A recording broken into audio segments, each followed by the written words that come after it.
I'm Selene Speaks and welcome back to my channel. One high-profile incident near the White House triggered a response that's turning immigration upside down. I've got that political commentary that's very necessary. You're locked in with Selene. Speak, so keep it right here. Recently, two of our National Guard members were ambushed by an Afghan national. One was a female National Guard member who tragically lost her life, and one is a male National Guard member who is still fighting for his life. This criminal Afghan national arrived in the United States approximately in 2021. Two National Guard troops in Washington, D.C. They're still in the hospital, and federal officials have identified the suspect as an Afghan national who came to the U.S. in 2021. ABC's Karen Travers has the latest. The victims of yesterday's now identified as 20-year-old Sarah Beckstrom and 24-year-old Andrew Wolf, both uniformed members of the West Virginia National Guard. These two young service members who are willing to go above and beyond and pay whatever price our nation asks of them. The FBI is investigating as a possible act of terror. Lackenwall is an Afghan national who came to the United States in 2021 and lives in Bellingham, Washington. He's facing 3 counts of assault with intent to kill while armed. FBI Director Kash Patel saying search warrants were carried out overnight at the suspect's home in Washington state. And as I understand it, he was doing some work along with the federal government. I believe he was working with the CIA and he had some other connection. Officials say Lackenwall worked for the U.S. government in Afghanistan for a decade, including the CIA, working as a member of a partner force there. Sources telling ABC News he was a trusted member of his unit.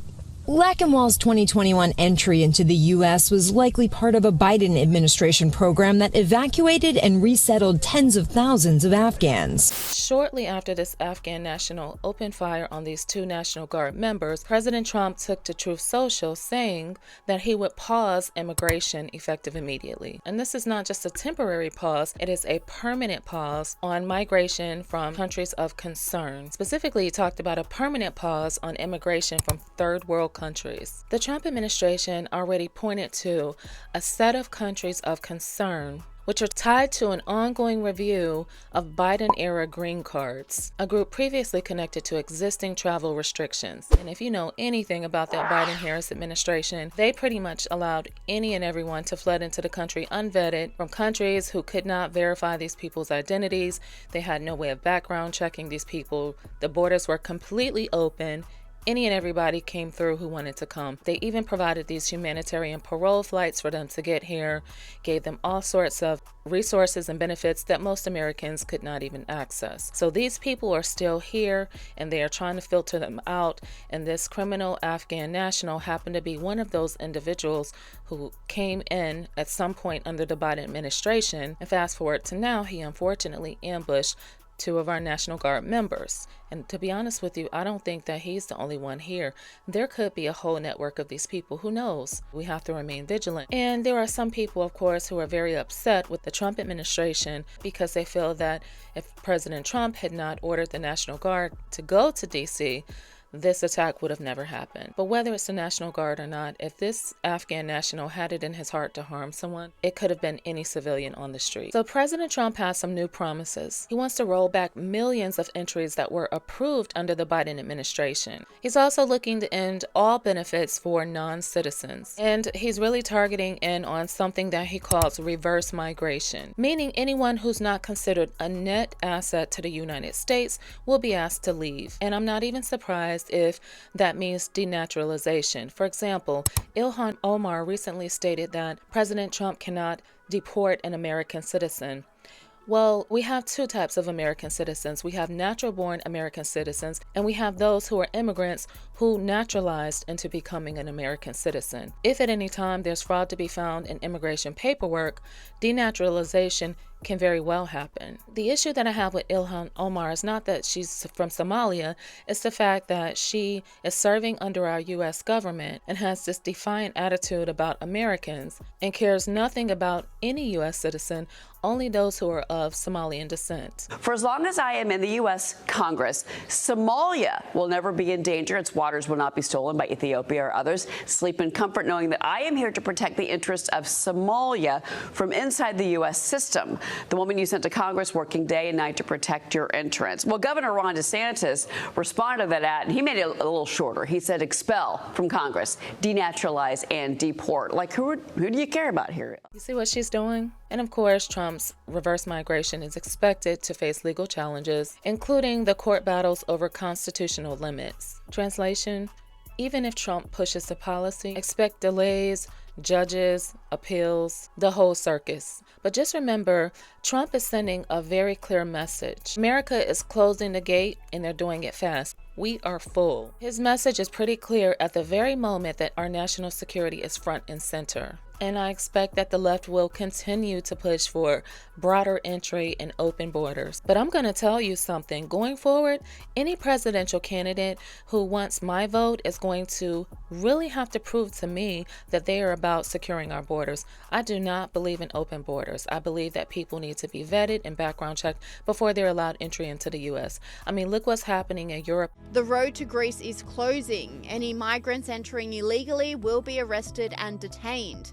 Prime Minister Kyriakos Mitsotakis told Parliament.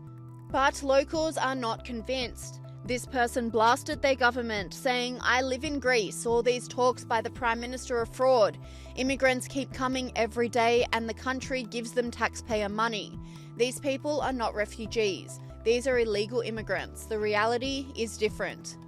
There are reasons to be hopeful though, with leader of populist Greek political party Voice of Reason, Aphrodite Latinopoulou, unleashing on the current European leaders. Illegal immigration is a well-orchestrated business for the orchestrators to make a fortune and to Islamize Europe. You have filled our countries with illegal migrants with the blessing of Germany and France. We pay Islam that hates us out of our savings to turn our cities into ghettos, to and to before our eyes in the name of Allah. We are filled with Muhammad and Mahmoud in a Europe that has become unrecognizable. There are solutions. Strengthen by all means the countries that are the first entry points, such as Greece, Italy, and Spain. Those who enter European territory illegally, they should receive no benefits, they should receive no asylum. They should be arrested, they should have their mobile phones confiscated, they should be taken to uninhabited islands, and then they should be deported to their country or countries outside of the European Unions.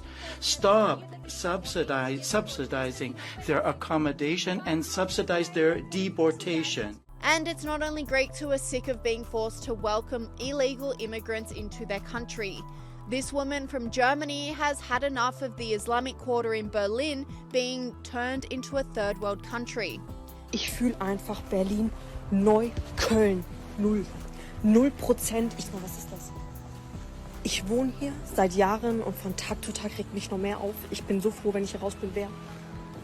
Wer findet das schön? Wer? Hinter jeder zweiten Ecke gefühlt ist jemand, der Drogen nimmt. Nachts schreien ständig irgendwelche besoffene Menschen. Ich denke mir so, darf ich schlafen bitte? Überall voll mit Läden, bei denen draußen Männer sitzen, die dich beobachten, wenn du vorbeiläufst. Auf offener Straße wird man von irgendwelchen Menschen mit einem Schraubenzieher angegriffen. Von einem Fremden, ohne was getan zu haben. Niente. Man geht auf die Hasenheide, möchte einfach entspannt ein bisschen Natur genießen. Alle 2 Meter einfach ein Drogendealer. Du fühlst dich 0% sicher. Und wenn ich als Frau hier alleine rausgehe, werde ich immer mindestens einmal ekelhaft angemacht, wenn ich draußen bin. Ich bekomme so einen Hals. Du bist in deiner Wohnung und hörst einen Schuss.